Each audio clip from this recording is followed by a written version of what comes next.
Welcome to Washington Today on C-SPAN Radio for Thursday, July 7th, 2022. The British Prime Minister Boris Johnson resigns as leader of the Conservative Party and says he will step down as Prime Minister once a replacement is chosen. This announcement coming after more than 40 of his ministers quit and said that he must go. And that followed a series of scandals. Prime Minister calls this day a painful moment that he fought hard to avoid. U.S. basketball star Brittney Griner pleading guilty in Russian court to the drug smuggling charges against her as the trial continues, as does the work of U.S. diplomats to try to free her from what the U.S. calls wrongful detention. On the U.S. economy, a member of the Federal Reserve Board of Governors says he supports another 0.75% increase in interest rates this month. He says front-loading the rate hikes is needed to get into a position to bring down high inflation. And President Joe Biden awarding the Presidential Medal of Freedom to 17 people, including the late Republican Senator John McCain, former Democratic Congresswoman Gabrielle Giffords, and Olympic athletes Simone Biles and Megan Rapinoe. Fortune magazine, their European correspondent, reporting it this way. After squeaking through scandal after scandal, UK Prime Minister Boris Johnson finally resigned, having taken his country to the very brink of a full-blown constitutional crisis. Before he fell on his sword, no fewer than 59 members of his government departed in a space of some 48 hours, a mass exodus that made history books and boosted UK currency and stock prices in the process. The signs of his impending collapse could be seen for weeks, if not months, before his premiership imploded in spectacular fashion. The article goes on, a litany of corruption and sex scandals, too numerous to list, overshadowed several key milestones, including the UK's departure from the European Union 2 years ago, one of the fastest vaccine rollouts in the world, and unwavering support for Ukraine in its war against Russian invaders. That's from Fortune magazine. The Prime Minister coming outside of 10 Downing Street, the Prime Minister's residence, to deliver the 6-minute statement. Good afternoon, everybody. Good afternoon. Thank you. It is clearly now the will of the Parliamentary Conservative Party that there should be a new leader of that party and therefore a new Prime Minister. And I've agreed with Sir Graham Brady, the chairman of our backbench MPs, that the process of choosing that new leader should begin now. And the timetable will be announced next week. And I've today appointed a cabinet to serve, as I will, until a new leader is in place.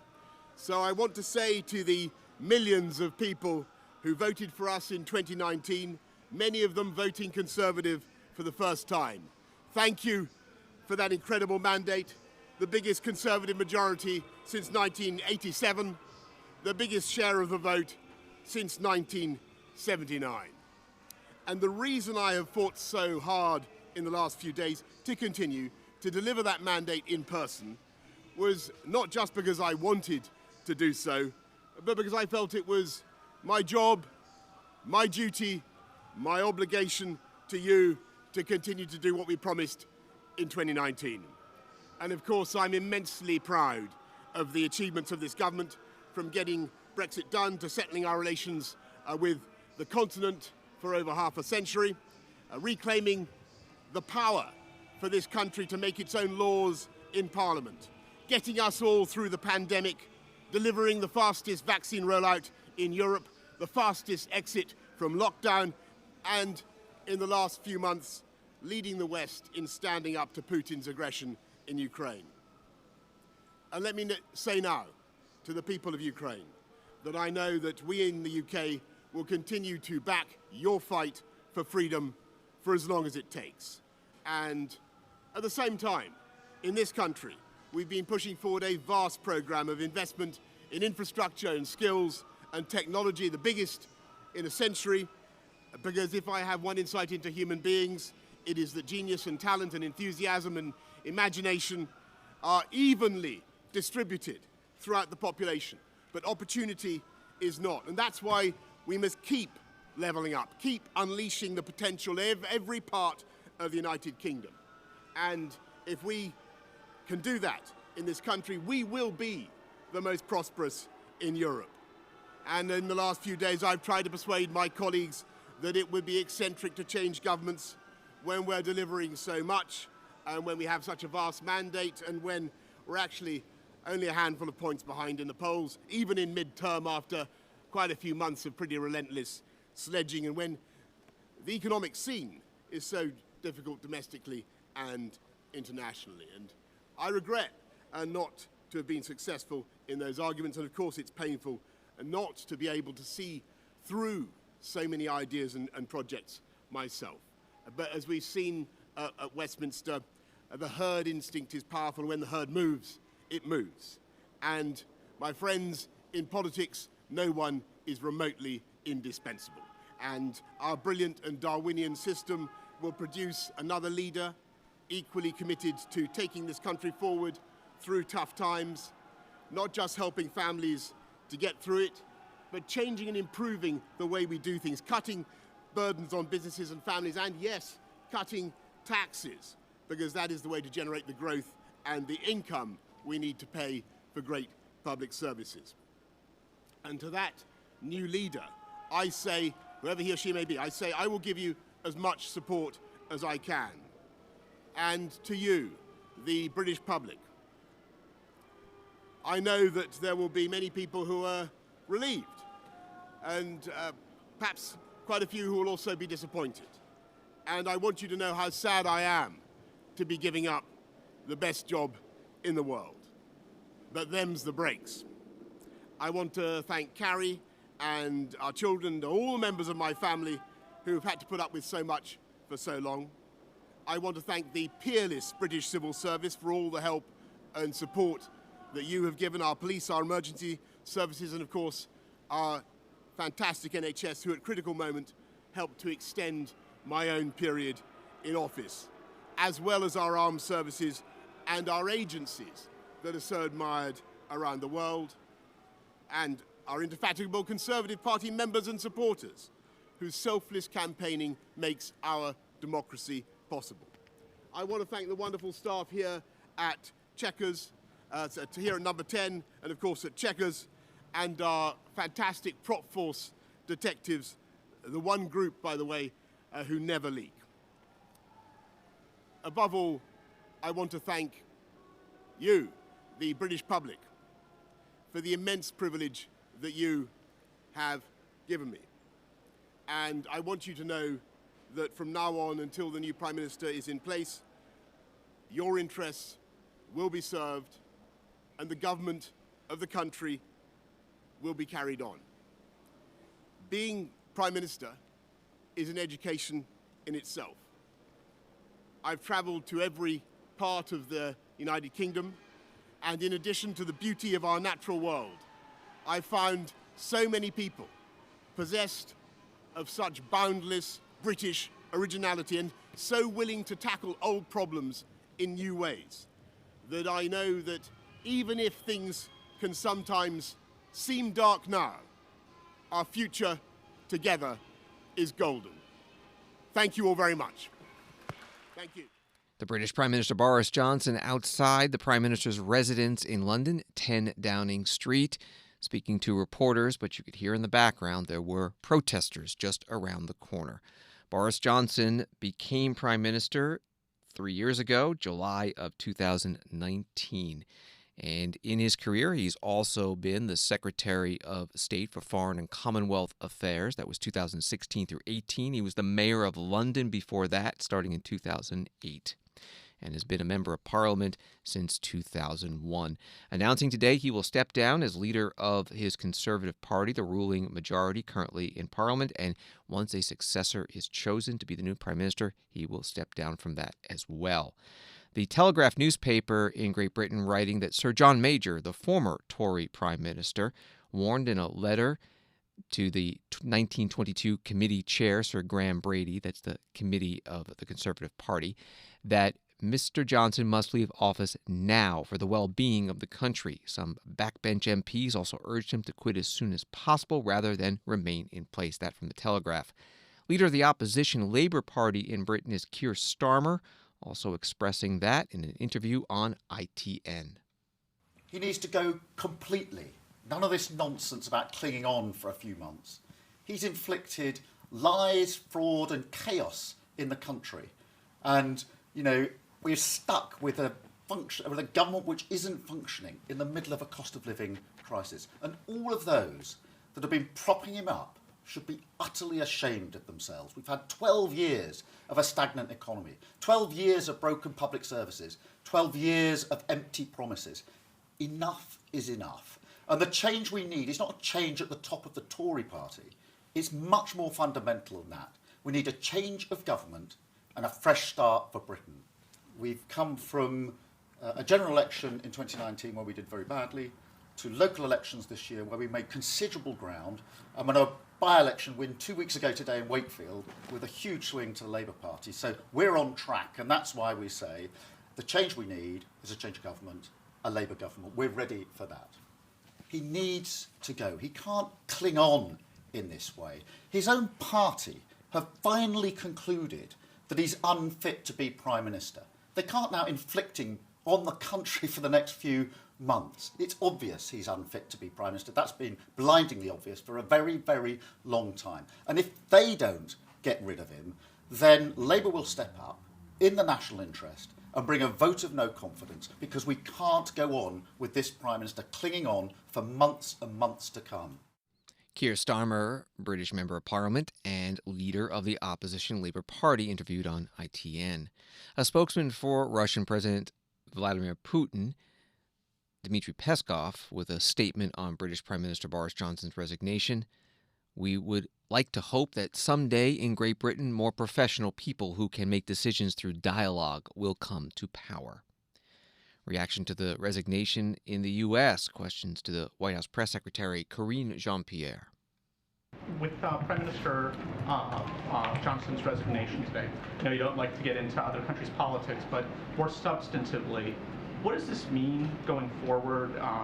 Big ally, you basically have a caretaker lame duck Prime Minister now, but this is a very difficult time in Europe, obviously, and the President's efforts to keep Europe paddling or rowing the same way on Ukraine is top of mind now. Is there any concern that this becomes a little bit more difficult when you have a big partner like Prime Minister Johnson in the position he's in? So I'll say this, our alliance with the United Kingdom continues to be strong.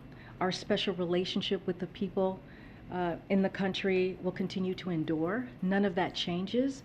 And I will remind you just a week ago today, when the President was in NATO, in Madrid, for a historic NATO summit, as you heard him speak at the press conference. And you saw what happened. You saw a reassurance, a reaffirmation of NATO countries saying again what they are going to continue to do, continue to support Ukraine in their effort to defend their democracy against Putin's brutal war. And so that is not going to change. And not only that, you saw a potential expanding of NATO with 2 additional countries, which is incredibly important, something that the President has worked very hard on these last several months, who's also led on this effort. You saw other alliances make a commitment to increase their security assistance. And so all of that, what you're seeing currently today, because of the leadership of this President, is a more unified NATO, and I don't think that changes at all. And you saw him at the G7 in Germany, where you saw him with the G7 leaders. The same. You saw a committed alliance amongst friends, amongst other countries, on everything that they're going to work on together to push America's interest, and also the interest of other countries as we look at the global challenges ahead. White House Press Secretary Karine Jean-Pierre with reporters in the White House briefing room.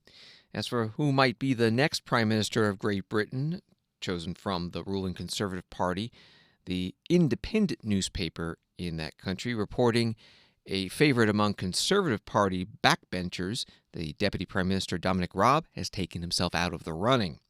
And Newsweek magazine has a story in which it contacted bookmakers in Great Britain. They find that William Hill, that's the name of a bookmaker there, puts Penny Mordaunt, former trade minister and former chancellor of the Exchequer, Rishi Sunak, as the leaders at 4-1 odds. Betway also sees Mordaunt as a favorite with 9-2 odds, and Sunak following at 11-2. And Past that, according to Betway, Defense Secretary of Britain Ben Wallace, Foreign Secretary Liz Truss, and former Health Secretary Sajid Javid tied at 7-1. This from the Associated Press in Moscow. American basketball star Brittney Griner pleaded guilty Thursday to drug possession charges on the second day of her trial in a Russian court in a case that could see her sentenced to up to 10 years in prison. The abrupt guilty plea by the Phoenix Mercury star and two-time Olympic gold medalist came amid a growing chorus of calls for Washington to do more to secure her freedom nearly 5 months after her arrest, amid rising tensions between the United States and Russia over Ukraine. That from AP. Secretary of State Antony Blinken tweeting today that U.S. Embassy in Russia officials again attended Brittney Griner's trial today and delivered to her a letter from President Biden. He writes, "We will not relent until Brittney, Paul Whelan, and all other wrongfully detained Americans are reunited with their loved ones." And one of those officials from the U.S. Embassy, Elizabeth Rood, spoke with reporters after the trial in Moscow.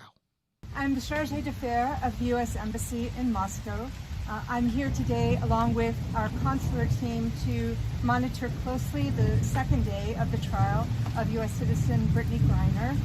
Again, I was able to speak with Ms. Griner in the courtroom.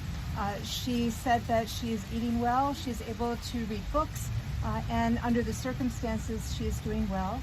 Most important, I was able to share with Ms. Griner a letter from President Biden, and Ms. Griner was able to read that letter.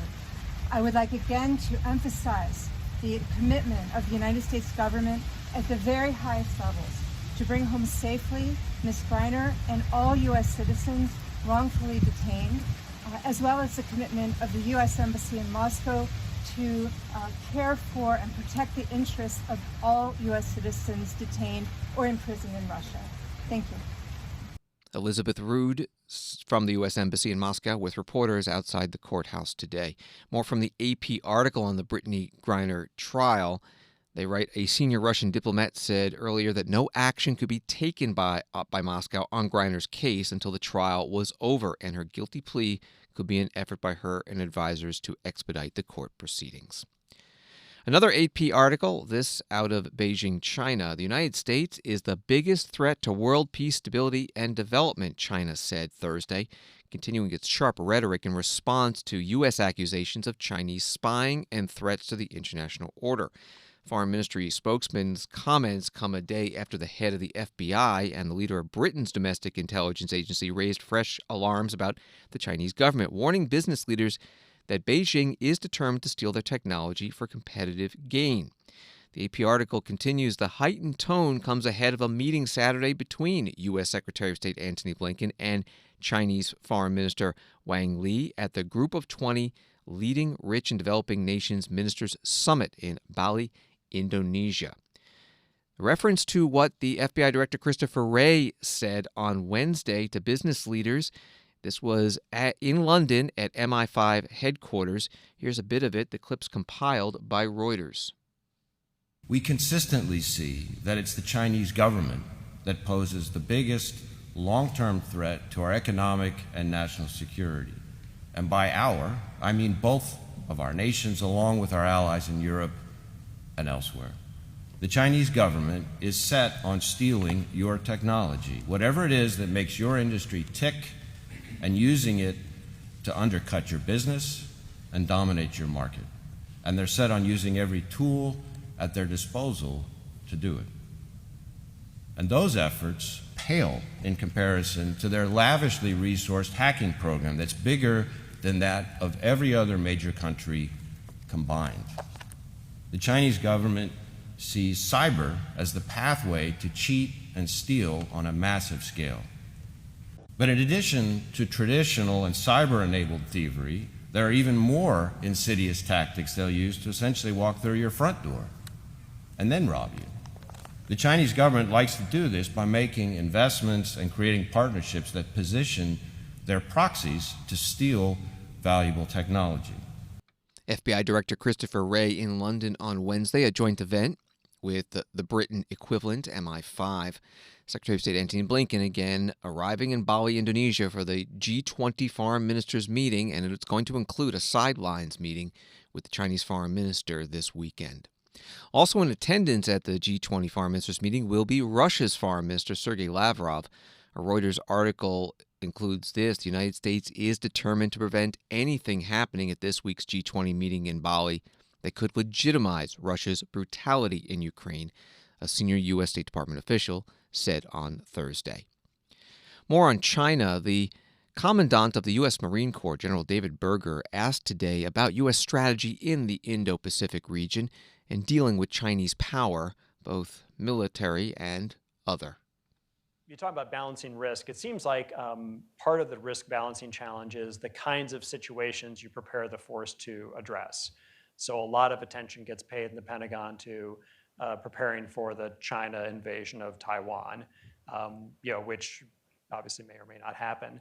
And we try to burn down the risk on that scenario. And while we probably accept risk in a lot of other scenarios that China could present to us, do you see that as something we need to kind of reevaluate? Is that maybe what Admiral Aquilino is getting at when he talks about the need for new approaches to deterrence? Do we need to think about China in this much more multidimensional way than just strictly as the invasion threat to Taiwan? Yes, and I don't think he would disagree. We also have to parse out deterrence on its different levels and consider them as related to each other, but strategic deterrence, nuclear or not, is different than tactical. And they are related. We have to not just in different domains, but look at deterrence through different lenses and understand that actions at one level, they have effect at another level. If done in the worst case, you could make advances here and actually set yourself back here if you're not cognizant of the whole. So deterrence in different levels, first step. Second step for I think is learning, frankly, just understanding. I think we have a long history of understanding, to some degree, strategic deterrence, although some of this is relearning. But deterrence of activities, malign activities in what some people write as a gray zone, okay, that we don't have 40 years of thinking about that. We have a few episodes, but not decades of. So I think we're learning our way through how do you deter malign activity below the threshold of a hot war, and how do you measure that? Because it's not a win, it's measuring the negative, and how do we do that?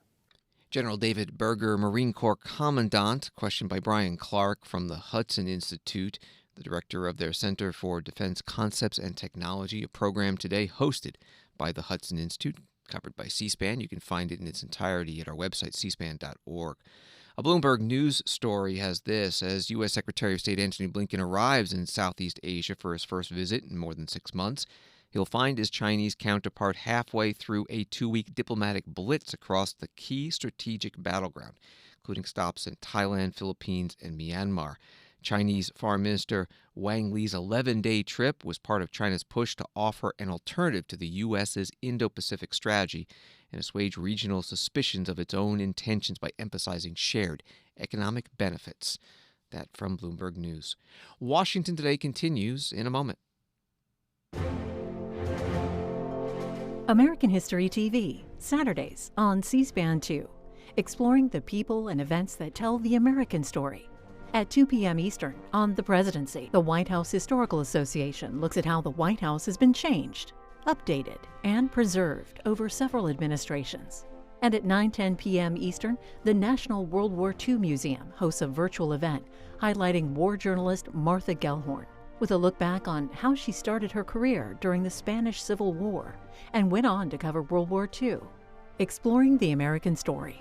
Watch American History TV, Saturdays on C-SPAN 2, and find a full schedule on your program guide, or watch online anytime at cspan.org/history.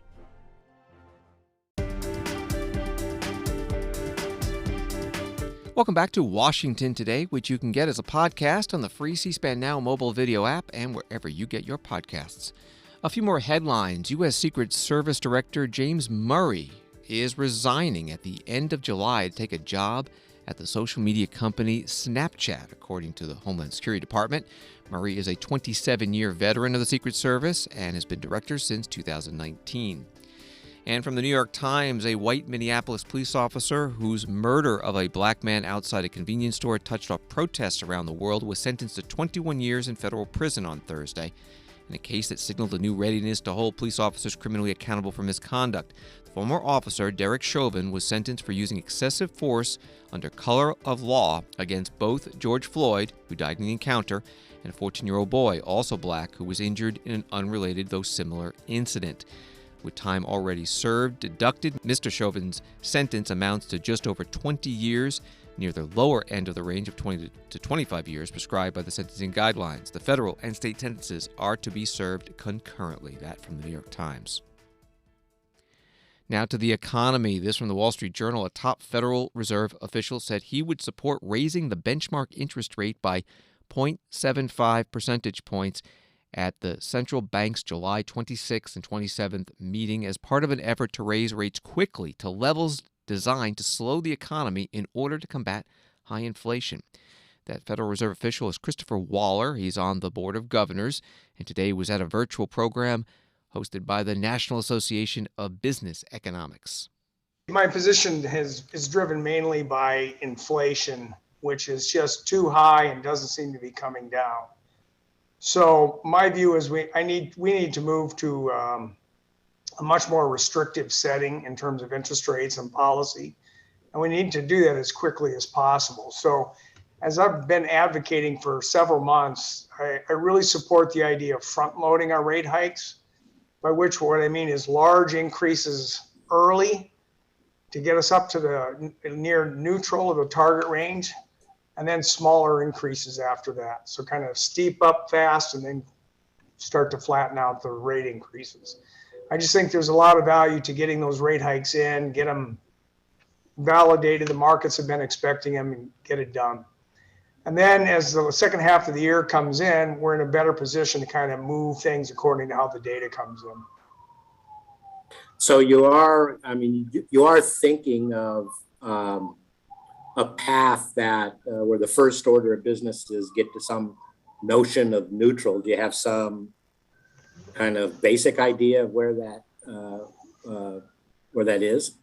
Yeah, I mean, the committee, the SEP has it somewhere in the ballpark of 225 to 250 basis points. I support a 75 basis point move at the upcoming meeting. That would get us in the 225 to 250 range in July, and then any moves after that would start putting us into what we think of as more restrictive territory. So I'm definitely in support of doing another 75 basis point hike in July, probably 50 in September, and then after that we can debate whether to go back down to 25s, or if inflation just doesn't seem to be coming down, we have to do more. I mean, inflation is just this is just a bad outcome that we need to kind of get under control. Christopher Waller, Federal Reserve Board member, interviewed by David Altig, president of the National Association of Business Economics, and he's also a senior vice president with the Federal Reserve Bank of Atlanta. Waller also asked today about the chances of what's known as a soft landing for the economy as opposed to plunging into recession. I gather that you think that the odds of a soft landing, however that might be defined, are pretty good. Would that be fair?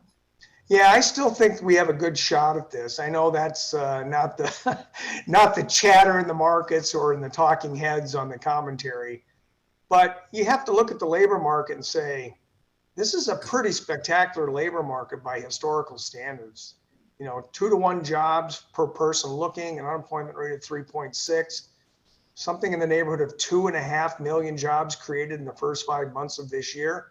That's a pretty robust labor market. Something would really dramatically have to change to drive that to the point where unemployment goes up to 6, 7, 8%. And I don't think it's going to be raising the policy rate to 3.25%. It's going to be that dramatic to do that. So I think if we get some good luck, although I'm not counting on it, I'm done counting on good luck. If we get it, great. That just means we can pull off in terms of aggressive rate hikes sooner. But at this point, my job is to get inflation down, and that's all I'm focusing on right now. Christopher Waller, member of the Federal Reserve Board of Governors. Wall Street today, the Dow up 346, NASDAQ up 259, S&P up 57. New York Post reports that thousands of gas stations throughout the southern United States could see the price of a gallon of unleaded dip back below $4 in the coming days and weeks as Americans prepare for peak driving season in July. Patrick DeHaan of the gas prices analysis firm Gas Buddy expects fuel costs to continue to fall to $3.99 or less in states such as South Carolina, Georgia, Mississippi, Louisiana, Arkansas, Texas, Alabama, and gas prices have been trending downward in the last 3 weeks, as have oil prices. From CNN, the head of the Internal Revenue Service has asked a watchdog to investigate the decision to conduct rare tax audits of former FBI Director James Comey and former FBI Deputy Director Andrew McCabe, the agency announced Thursday. The agency is under scrutiny following a report from the New York Times on Wednesday that the IRS conducted intensive tax audits of McCabe and Comey, both fierce critics of former President Donald Trump during his administration. McCabe is an analyst now for CNN, and he was on that network Wednesday night talking about this. I certainly didn't know anything about Jim Comey's situation until I was contacted by this reporter. But I was immediately, got in touch with the person who they said I should call, and it began. It's an incredibly rigorous process.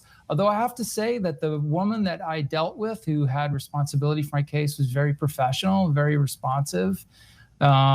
We ultimately worked through it, and I ended up having to pay a small amount for an oversight, an unintentional oversight. There was no penalties, there was no fines or anything like that. It was really a pretty minimal thing in the end, but it's nerve-wracking. It's really it's scary, really, to be targeted like that. I don't know what happened here, and like I said, I think they handled the business okay. The person I dealt with was fine, but the question remains, how was I selected for this? How is it that both Jim Comey and I were selected for this same program, which is, as you mentioned, 1 in 30,000 for the year he was selected, 1 in something like 20-something thousand for the year I was. It just defies logic to think that there wasn't some other factor involved here. I think that's a reasonable question. I think it should be investigated. People need to be able to trust the institutions of government. And so that's why there should be we should dig through this and find out what happened. Andrew McCabe, former FBI Deputy Director, on CNN Wednesday night. House and Senate still in recess, back next week for business. Today, the House Ways and Means Committee Chair Richard Neal, Democrat from Massachusetts, put out a statement saying the recent news report that not just one, but 2 of former President Trump's foes were subject to rare invasive audits under the IRS is an unlikely coincidence and reeks of political targeting. And the Ways and Means Committee ranking Republican in the House, Kevin Brady of Texas, put out his own statement. He said, as we learned from the repeated targeting of conservative groups and dangerous leaking of private tax returns under the Obama and Biden administrations, the IRS should never be used as a weapon against political opponents. Commissioner Reddick has stated unequivocally he has had no communication with President Trump, and the research audits are statistically generated. Kevin Brady saying he does support, though, investigating any allegations of political targeting.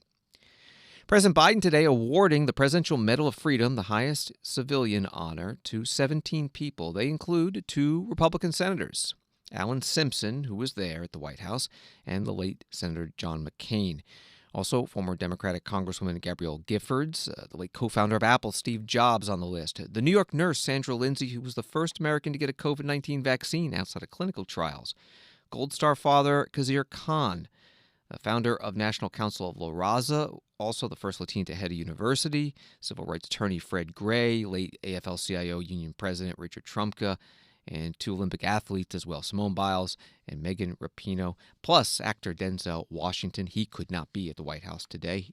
He said, President Biden saying that he'll be honored at a later time. We covered the full ceremony. It is available at cspan.org, our video library. Here's a bit of it. President Biden talking about honoree John McCain. He said, They first met when Biden, was a new U.S. Senator, and John was a Navy liaison, early 1970s. He was a Navy liaison in the United States Senate and a liaison to our committee. When we traveled with a Navy liaison personnel. John and I traveled the world together, literally traveled the world together. We became friends. We agreed on a lot more than we disagreed on. And although he was my Navy liaison, I turned to him for advice lots of times when we were talking about foreign policy issues abroad. But the two things we never talked about. We never talked about his imprisonment in the Hanoi Hilton, nor the death of my wife and my daughter. The pains were significantly different, but somehow we seemed to sort of understand one another. It was a long time ago. We both wanted to make things better for the country that we both loved, and that never wavered. In fact, I admit to my Democratic friends, I'm the guy that encouraged John to go home and run for office, for real, because I knew what incredible courage, intellect, and conscience he had. We used to argue like hell on the Senate floor, but then we'd go down and have lunch together afterwards, as you remember. We ran against each other, which I didn't like, on tickets to the highest office in the land. I was the candidate for vice president, he was the candidate for president. I never stopped admiring John, never said a negative thing about him in my life, because I knew his honor, his courage, and his commitment. That was John McCain. And the code he inherited from his family that served before him and is passed on to his brothers, sisters, children, grandchildren today. Cindy, Madam Ambassador, and the family, I'm honored you have to accept this medal on his behalf. President Biden at the White House referring to Cindy McCain, late Senator John McCain's widow. Presidential Medal of Freedom ceremony. Another person honored, soccer star Megan Rapinoe. Megan Rapinoe, where Megan?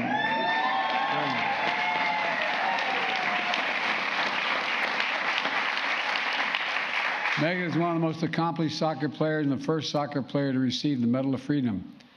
Beyond the World Cup titles and Olympic medals, Megan is a champion for essential American truth that everyone is entitled to be treated with dignity and respect. Everyone.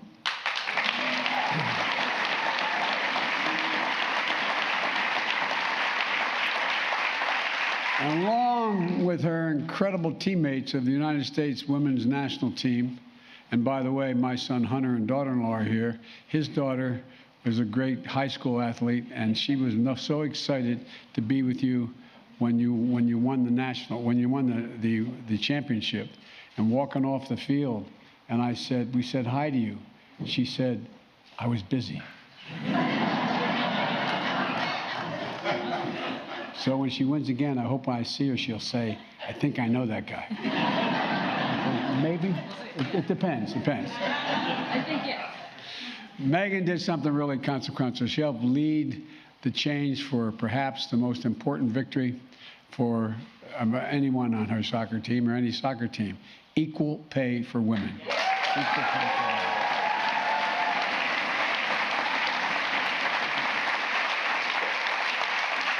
And Megan, like Simone, I hope there's room for this medal between all the other awards you and Sue have received during your remarkable careers and your reckless play. I'm watching you.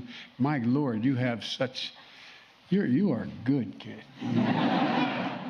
President Biden at the White House honoring Megan Rapinoe, also referring to Simone Biles, the Olympic athlete, the U.S. gymnast, and gold medal winning as well. The Presidential Medal of Freedom was created by President John F. Kennedy in 1963. It built on a version established earlier by President Harry Truman in 1945, honoring civilian service during World War II.